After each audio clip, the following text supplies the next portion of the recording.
Olá, eu sou Carlos Cabral e esse é o Cyber Morning Call, edição de 12 de julho de 2023. Ontem foi Patch Tuesday e a Microsoft corrigiu 132 vulnerabilidades, 9 delas críticas em vários de seus produtos. O destaque do boletim desse mês vai para 5 vulnerabilidades que estão sendo exploradas em ataques por aí. 2 delas, a CVE 2023-32049 e a CVE 2023-35311, permitem que o atacante desative ou contorne alertas de segurança que surgem em tela para orientar o usuário que uma determinada ação a ser executada pode ser prejudicial ao computador. Já a CVE 2023-32046 e a CVE 2023-36874 tornam possível escalar privilégios no sistema operacional. E a CVE 2023-36884 abre uma brecha para execução remota de código no Office. Essa falha, em especial, embora citada no boletim, ainda não teve um patch publicado. Ao invés disso, a fabricante divulgou diretrizes aos usuários de modo a inibir esse ataque, bloqueando a criação de processos filhos em aplicativos do Office a partir do Microsoft Defender. A Microsoft atribuiu os ataques em que a CVE 2023-36884 está sendo explorada a um grupo russo catalogado por eles como Storm 0978, o qual opera o malware Roncon. Trata-se do mesmo grupo sobre o qual falamos no episódio de ontem desse podcast e que está atacando participantes da cúpula da OTAN. Ainda entre as novidades no boletim da Microsoft, a fabricante afirma que revogou uma série de certificados do programa para desenvolvedores de hardware do Windows, os quais estavam vinculados a drivers que estavam sendo usados em ataques. Quem também corrigiu uma vulnerabilidade séria ontem foi a Fortinet. O problema foi catalogado como CVE 2023-33308 e torna possível executar código arbitrário no FortiOS e no FortiProxy em versões acima da 7. A falha foi classificada como crítica com nota 9.8 no ranking CVSS e, como falamos várias vezes por aqui, a Fortinet produz uma tecnologia que geralmente é instalada em locais bastante críticos de uma rede, por exemplo, na fronteira entre a rede corporativa e a internet. Então, quando surgem vulnerabilidades sérias em dispositivos como esses, é importante não postergar a instalação das atualizações. E pesquisadores da Palo Alto Networks anunciaram ontem terem descoberto mais 6 pacotes maliciosos hospedados no repositório Python Package Index, mais conhecido como PyPI.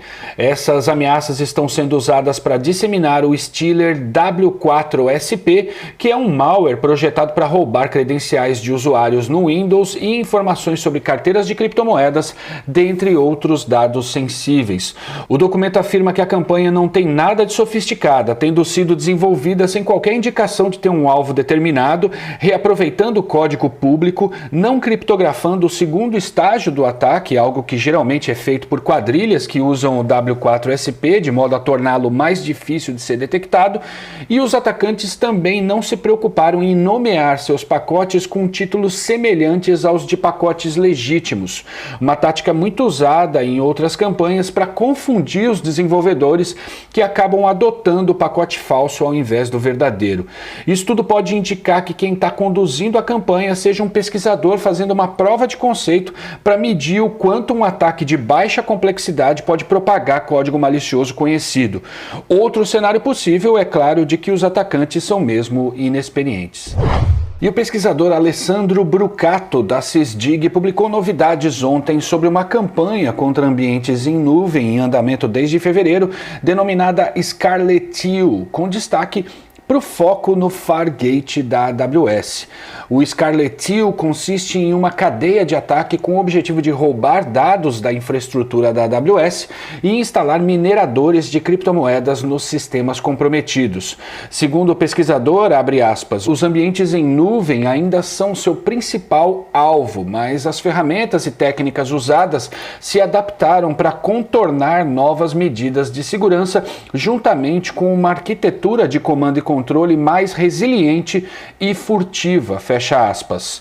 O Fargate é um mecanismo de computação sem servidor com pagamento para a AWS conforme o uso, de modo que quem contrata o Fargate está interessado em monitorar o desempenho de suas aplicações e não dos servidores. Ao instalar mineradores de criptomoedas nessa tecnologia, o atacante espera explorar uma suposta zona cinza entre a AWS e o cliente, porque o cliente não perceberia que existe um aplicativo adicional consumindo seus recursos e poderia passar muito tempo pagando pelo consumo do minerador, achando que este seria o consumo legítimo da sua aplicação. Em apuração do The Hacker News, foi constatado que a campanha Scarlet Hill possui elementos semelhantes aos do grupo de cryptojacking conhecido como Team TNT. No entanto, a Sysdig afirmou à reportagem que não dá para cravar isso porque os ataques poderiam estar sendo conduzidos por alguém copiando a metodologia e padrões de ataque dessa quadrilha. E é isso por hoje, obrigado por ouvirem o Cyber Morning Call e tenham um bom dia. Você ouviu o Cyber Morning Call, o podcast de cibersegurança da Tempest.